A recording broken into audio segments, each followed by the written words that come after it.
മഹാലക്ഷ്മി സീരിയലിൻ്റെ ഉടനെ തന്നെ കാണിക്കാൻ പോകുന്ന എപ്പിസോഡിൻ്റെ റിവ്യൂയിലേക്ക് എല്ലാവർക്കും സ്വാഗതം.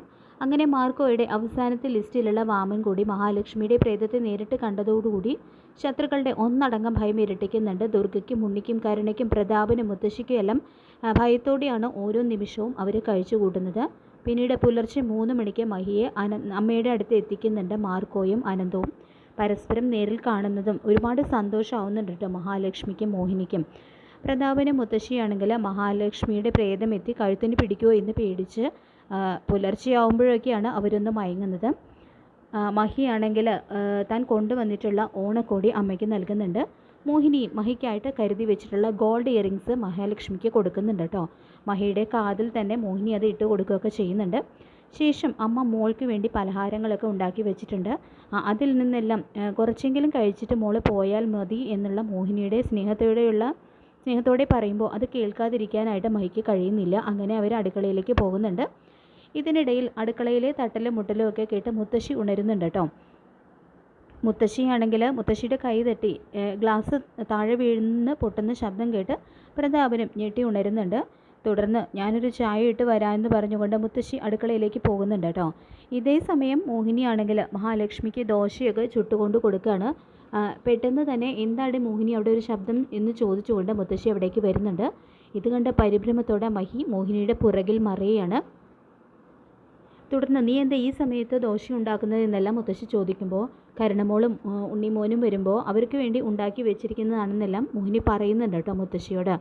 മുത്തശ്ശി അതൊക്കെ വിശ്വസിച്ച് അവിടെ നിന്നും പോകാൻ തുടങ്ങുന്നതും പെട്ടെന്ന് തന്നെ മോഹിനിയുടെ പുറകിൽ ആരും ഉള്ളതുപോലെ മുത്തശ്ശിക്ക് തോന്നുന്നുണ്ട്. അങ്ങനെ മോഹിനി അവിടെ നിന്ന് മാറ്റി നോക്കുന്നതും മഹാലക്ഷ്മിയെ കണ്ട് ഭയന്ന് നിലവിളിക്കുകയാണ് കേട്ടോ മുത്തശ്ശി ചെയ്യുന്നത്. പക്ഷേ മഹിയാണെങ്കിൽ ഈ തക്കം നോക്കി അവിടെ നിന്ന് മാറി നിൽക്കുകയും ചെയ്യുന്നുണ്ട്. പക്ഷേ ലക്ഷ്മിയുടെ പ്രേതത്തെ കണ്ടു എന്ന് ഇവളോട് പറയാൻ പറ്റില്ലല്ലോ എന്നെല്ലാം ഇതേ സമയം മുത്തശ്ശി മനസ്സിൽ ചിന്തിക്കുന്നുണ്ട്. തുടർന്ന് മുത്തശ്ശിയുടെ നിലവിളി ശബ്ദം കേട്ട് അവിടെ എത്തുന്ന പ്രതാപനോടും ലക്ഷ്മിയുടെ പ്രേതത്തെ കണ്ടു എന്നും മോഹിനിയുടെ ശരീരത്തിൽ അവൾ പ്രവേശിച്ചിട്ടുണ്ട് എന്നുള്ള സംശയത്തെക്കുറിച്ചെല്ലാം മുത്തശ്ശി പറയുമ്പോൾ അത് ശരിയാണെന്നും പ്രതാപനും തോന്നുന്നുണ്ട്. അപ്പോൾ മോഹിനിയാണെങ്കിൽ അവരെ ശരിക്കും ഭയപ്പെടുത്തി വിടാൻ തന്നെ തീരുമാനിക്കുകയാണ് കേട്ടോ. നിങ്ങളെന്താ എന്നെ ഇങ്ങനെ നോക്കുന്നതെന്നെല്ലാം മോഹിനി ചോദിക്കുകയും ചെയ്യുന്നുണ്ട് അവരോടായിട്ട്. വീണ്ടും അവിടെയെല്ലാം പാലപ്പൂവിൻ്റെ മണം ഉണ്ടെന്നെല്ലാം പറഞ്ഞുകൊണ്ട് അവരെ ഭയപ്പെടുത്താനായിട്ട് തന്നെ മോഹിനി തീരുമാനിച്ചുറപ്പിക്കുകയാണ്. തുടർന്ന് എടാ പ്രതാപ, നിൻ്റെ കെട്ടികളുടെ ദേഹത്താണ് അവളുടെ മോളെങ്കിൽ പിന്നെ മരിച്ചവളായിരിക്കില്ല, ജീവിച്ചിരിക്കുന്ന ഇവളായിരിക്കും നമ്മുടെ കഴുത്തിന് പിടിച്ച് ഞെക്കാൻ പോകുന്നത് എന്നെല്ലാം മുത്തശ്ശി പറയുന്നുണ്ട് കേട്ടോ. എന്തായാലും നാളെ മന്ത്രവാദി എത്തി പൂജ ചെയ്യുന്നതോടുകൂടി മോഹിനിയുടെ ദേഹത്ത് കയറിയിരിക്കുന്ന അവളുടെ മോളെ ഒഴിപ്പിക്കാൻ കഴിയുമെന്നെല്ലാം പ്രതാപം പറയുമ്പോൾ അമ്മയും മോളും ദൈവത്തെ കൂടെ കൂട്ടി നടക്കുന്നവളാണ്, അതാണ് എൻ്റെ പേടിയെന്ന് പറയുന്നുണ്ട് കേട്ടോ മുത്തശ്ശി. ഇതേ സമയം മോഹിനിയാണെങ്കിൽ അവിടെ നിന്ന് മാറി നിൽക്കുകയാണെങ്കിലോ അങ്ങനെ പോകുന്നതിന് മുൻപായിട്ട് മോഹിനിയോടായിട്ട് യാത്രയൊക്കെ പറയുന്നുണ്ട് കേട്ടോ മഹാലക്ഷ്മി. അപ്പോൾ ഇതെല്ലാം മോഹിനിയാണെങ്കിൽ ഇങ്ങനെ ചിരിച്ചുകൊണ്ട് നിൽക്കുന്നതെല്ലാം കാണുമ്പോൾ എന്തായാലും മോഹിനിയുടെ ദേഹത്ത് ലക്ഷ്മിയുടെ പ്രേതം കയറിയിട്ടുണ്ട് എന്ന് തന്നെ മുത്തശ്ശി ഉറപ്പിക്കുകയാണ് കേട്ടോ ചെയ്യുന്നത്. തുടർന്ന് മാർക്കോ വന്ന മഹിയെ അവിടെ നിന്നും രക്ഷിച്ചുകൊണ്ട് പോകുന്നുണ്ട്. തുടർന്ന് എന്നെ കരുണയുടെ മുത്തശ്ശി നേരിൽ കണ്ടു എന്നും എൻ്റെ പ്രേതമാണ് എന്നാണ് കരുണയുടെ മുത്തശ്ശി കരുതിയിരിക്കുന്നത് എന്നെല്ലാം അനന്തുവിനോടും മാർക്കോയോടും പറഞ്ഞ് അവർ 3 പേരും അതിനെക്കുറിച്ചെല്ലാം പറഞ്ഞ് ചിരിക്കുകയൊക്കെ ചെയ്യുന്നുണ്ട്. പിന്നീട് അങ്ങനെ കരുണയും ഉണ്ണിയും കൂടിയിട്ട് ഓണം കൂടാനായിട്ട് നേരം വെളുക്കുന്നതിന് മുൻപ് തന്നെ കമലേശ്വരത്ത് നിന്നും ഇറങ്ങുകയാണ്. അങ്ങനെ വന്നുകൊണ്ടിരിക്കുന്ന സമയത്ത് പെട്ടെന്ന് തന്നെ കാറൊന്ന് സ്ലോ ഡൗൺ ചെയ്യാനായിട്ട് ഉണ്ണിയോട് പറയുന്നുണ്ട് കേട്ടോ കരുണ. പെട്ടെന്ന് തന്നെ കാറിൽ പോകുന്ന മഹിയെ മിന്നായം പോലെ കാണുന്ന കരുണ ശരിക്കും ഭയന്ന് വിറയ്ക്കുന്നുണ്ട്. കരുണയുടെ വയറ്റിൽ ഒരു കുഞ്ഞുള്ളത് കൊണ്ട് തന്നെ കരുണയെ ഭയപ്പെടുത്തണ്ട എന്നാണല്ലോ മഹിയെ തീരുമാനിച്ചിരിക്കുന്നത്. പക്ഷേ ദൈവനിശ്ചയം എന്നതുപോലെ കരുണയും മഹിയെ നേരിൽ കണ്ട് ശരിക്കും ഭയപ്പെടുന്നുണ്ട് കേട്ടോ. പിന്നീട് അവർ തറവാട്ടിലെത്തുകയാണ്. പ്രതാപനും മുത്തശ്ശിയും വന്ന് അവരെ 2 പേരെയും സ്വീകരിക്കുന്നുണ്ട്.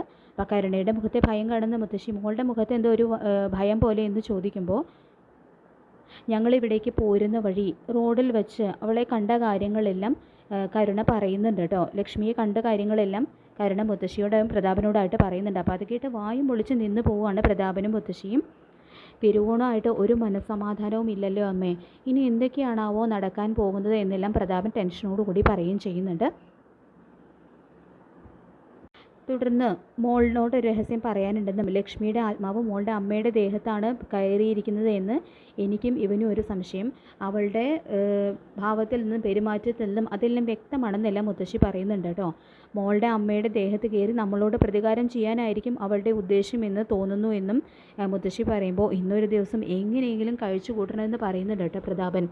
ഇതേ സമയം മോഹിനി അവിടേക്ക് വരുന്നുണ്ട്. അപ്പോൾ ഈ ഒരു സംശയം ഉള്ളതുകൊണ്ട് തന്നെ അവരെല്ലാവരും മോഹിനിയെ തന്നെ ഉറ്റുനോക്കിക്കൊണ്ട് നിൽക്കുകയാണ് കേട്ടോ. അപ്പോൾ മോഹിനിയാണെങ്കിൽ അവരെ മനഃപൂർവ്വം ഭയപ്പെടുത്താൻ വേണ്ടിയിട്ട് മഹാലക്ഷ്മിയുടെ പോലെ പെരുമാറുകയൊക്കെ ചെയ്യുന്നുണ്ട്. തുടർന്ന് നിങ്ങൾ എന്താ എന്നെ ഇങ്ങനെ നോക്കുന്നതെന്നൊക്കെ ചോദിക്കുന്നുണ്ട് കേട്ടോ മോഹിനി. തുടർന്ന് ഉണ്ണിയെയും കരുണയെയും മോഹിനി അകത്തേക്ക് കൂട്ടിക്കൊണ്ട് പോകുന്നുണ്ട്. അപ്പോൾ മോഹിനിയുടെ പെരുമാറ്റത്തിൽ നിന്നും അമ്മയുടെ ദേഹത്ത് ലക്ഷ്മിയുടെ ആത്മാവ് പ്രവേശിച്ചിട്ടുണ്ട് എന്ന് കരുണയ്ക്കും ചില സംശയങ്ങളൊക്കെ തോന്നിപ്പോവാണ് ചെയ്യുന്നത്.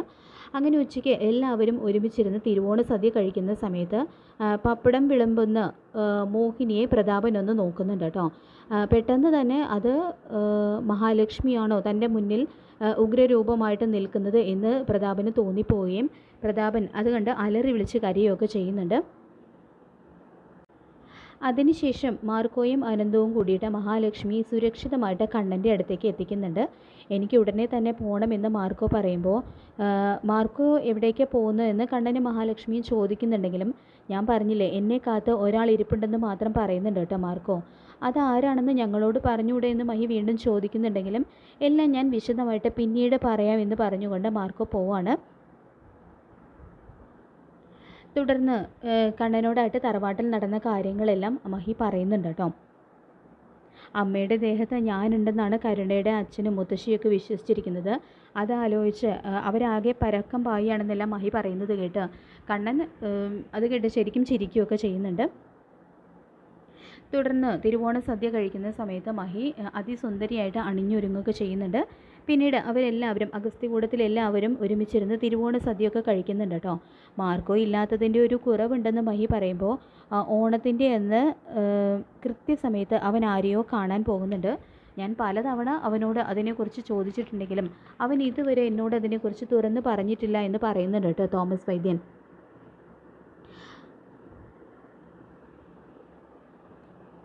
അതാരാണെന്ന് നമുക്ക് കണ്ടുപിടിക്കേണ്ടേ കണ്ണേട്ട എന്ന് മഹാലക്ഷ്മി ചോദിക്കുമ്പോൾ മഹി വിഷമിക്കാതിരിക്കുക, മാർക്കോ എന്താണ് നമ്മളിൽ നിന്നും ഒളിച്ചിരിക്കുന്നത്, മാർക്കോയുടെ പിന്നിലുള്ള ദുരൂഹത എന്താണെന്ന് നമ്മൾ കണ്ടുപിടിച്ചിരിക്കും എന്ന് അനന്തു പറയുന്നുണ്ട് കേട്ടോ മഹിയോട്. അവൻ ആരെയാണ് കാണാൻ പോകുന്നതെന്ന് ഈ തിരുവോണ ദിവസം തന്നെ നമ്മൾ കണ്ടെത്തുമെന്നും അനന്തു പറയുന്നുണ്ട്. പിന്നീട് കാണിക്കുന്നത് മാർക്കോ തിരുവോണ ദിവസം കാണാൻ പോകുന്നത് സ്വന്തം മുത്തശ്ശിയാണ് കേട്ടോ. അപ്പോൾ അവിടെയാണ് ഒരു ഞെട്ടിക്കുന്ന ടെസ്റ്റ് സംഭവിച്ചിരിക്കുന്നത്. അതായത് മഹാലക്ഷ്മി അമ്പലത്തിൽ വെച്ച് കാണാറുള്ള പ്രവചനങ്ങളെല്ലാം നടത്തുന്ന ആ സിദ്ധിയായിട്ടുള്ള അമ്മയാണ് കേട്ടോ മാർക്കോയുടെ മുത്തശ്ശി. അതായത് മാർക്കോയുടെ അമ്മയുടെ അമ്മയാണ് ആ മുത്തശ്ശി. അപ്പോൾ അവരെ കാണാനായിട്ട് എല്ലാ തിരുവോണത്തിനും മാർക്കോ കൃത്യസമയത്ത് അവിടെ എത്തുന്നത്.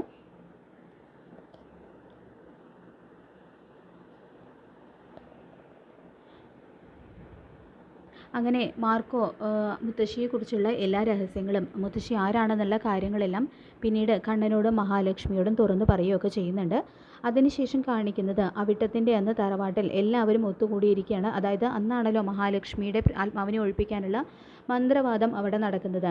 അപ്പോൾ അതിന് വേണ്ടിയിട്ടുള്ള പൂജയ്ക്കായിട്ട് മന്ത്രവാദി എത്തിയിരിക്കുകയാണ്.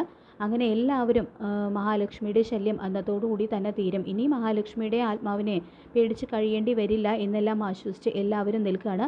അപ്പോൾ മന്ത്രവാദി പൂജ തുടങ്ങുകയാണ്. അപ്പോൾ അയാളാണെങ്കിൽ പണം തട്ടുക എന്നുള്ള ഒരൊറ്റ ലക്ഷ്യത്തോടു കൂടിയാണ് കേട്ടോ അവിടെ എത്തിയിരിക്കുന്നത്. ഇതൊരു നല്ലൊരു ഇതാണ് അയാൾക്ക് വന്നിരിക്കുന്നത്. അപ്പോൾ അതിൽ നിന്നും എങ്ങനെയെങ്കിലും കുറേ പൈസ ഉണ്ടാക്കണം എന്നാണ് അയാൾ കരുതിയിരിക്കുന്നത്. അങ്ങനെ മന്ത്രവാദം തുടങ്ങുകയാണ്. അപ്പോൾ ഇതേ സമയത്ത് തന്നെ അവരെ എല്ലാവരെയും ഞെട്ടിച്ചുകൊണ്ട് കണ്ണൻ മഹാലക്ഷ്മിയെയും കൂട്ടി അവിടെ എത്തുകയാണ് കേട്ടോ ചെയ്യുന്നത്. അപ്പോൾ ഇത് കണ്ട് അവരെല്ലാവരും ഞെട്ടലോടെ നടുങ്ങി നിൽക്കുന്ന ഒരു എപ്പിസോഡാണ് ഇനി വരാനായിട്ട് പോകുന്നത്. ഈ റിവ്യൂ ഇഷ്ടപ്പെട്ടെങ്കിൽ ലൈക്ക് ചെയ്യുക, ചാനൽ കൂടി ഒന്ന് സബ്സ്ക്രൈബ് ചെയ്ത് സപ്പോർട്ട് ചെയ്യുക. താങ്ക്